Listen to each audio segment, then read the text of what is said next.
Hi friends, welcome back to Style and Soul. Today we want to drape on this beautiful dress. When we are done draping, we add the designs up here and we are done. And a little bit of starch over here. Okay, first thing to do, you get a middle line. Okay, get your wrapper. This wrapper is this is for a size 16 to 18 around that size. So you get a wrapper of about 3 yards. This is 3 yards, and then another thing I did, you can shorten the wrapper. You can shorten the wrapper to about 40 inches. This is 40 inches exactly. So next thing to do, hem the edges, hem the edges of the wrapper. Okay, then get the middle, fold the wrapper into two to get the middle, fold into two to get the middle. One thing I did was that I just ironed the middle a little. I just ironed it out to indicate the middle part. Then let's start draping. So for my draping, I'm just going to open it up like this and fold the top part in just a little. Just fold it in a little, okay? And then I'll place that middle part just a little above this middle line. So something like this, okay?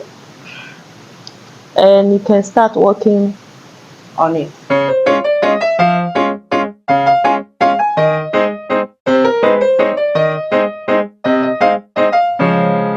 So you can just continue draping directly on your mannequin, one at a time. You also have the option of laying your dress on a tabletop and then draping on it. If you ask me, I would say this particular method was way easier for me. It was way easier and stress-free.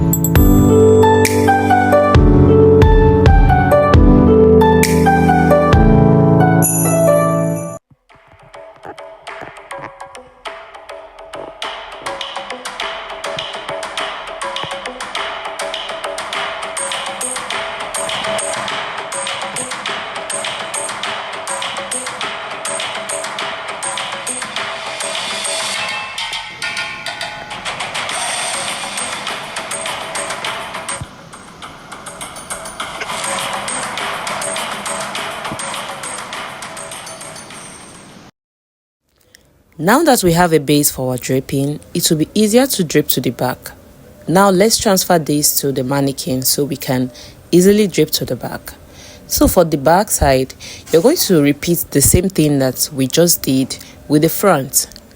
The only difference is that the two sides of the wrapper will go on one side of the zip line and the other one will go to the second side of the zip line. So what I did, I've done this. Once I did one, I took the other edge, measured it, and made sure they were the same. Once they were the same, I pinned it. So like I said, pin it ½ inch off or 1 inch, or you can do 3/4. Just make sure there is enough space for the zip, because by the time you pleat the rest, it might affect it. Okay. As you can see, I gave a space of 3/4 inches from the zip line. Then I also came up by ½ inch from the normal waistline.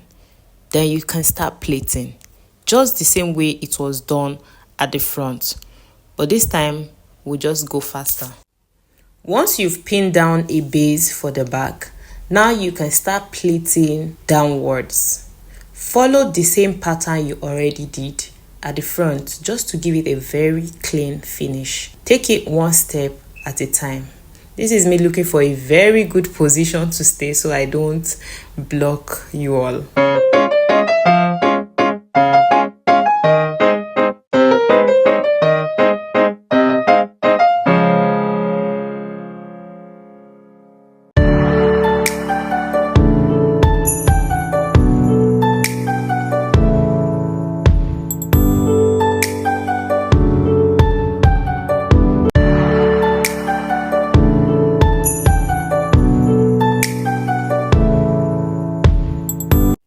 Now that we are done, let's zip it up and see what we have. Okay, you see this looks so beautiful. Remember, this is a size 8 mannequin compared to the actual size of the dress, which is size 16. So you might not really see the beauty of what we have created. Now that you are done zipping, look at this properly. The tip of your draping, like the tip of your draping towards the zip line. Take that tip and come closer so that you have only 1/4 inch between your zip line and the first tip of that draping.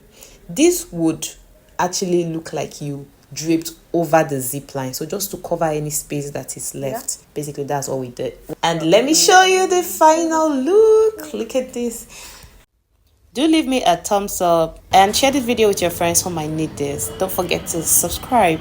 That's the only support I get for this video. Bye. See you in my next video, where I'll be teaching you how to create cutout lace trimmings that I used to design the top of this dress.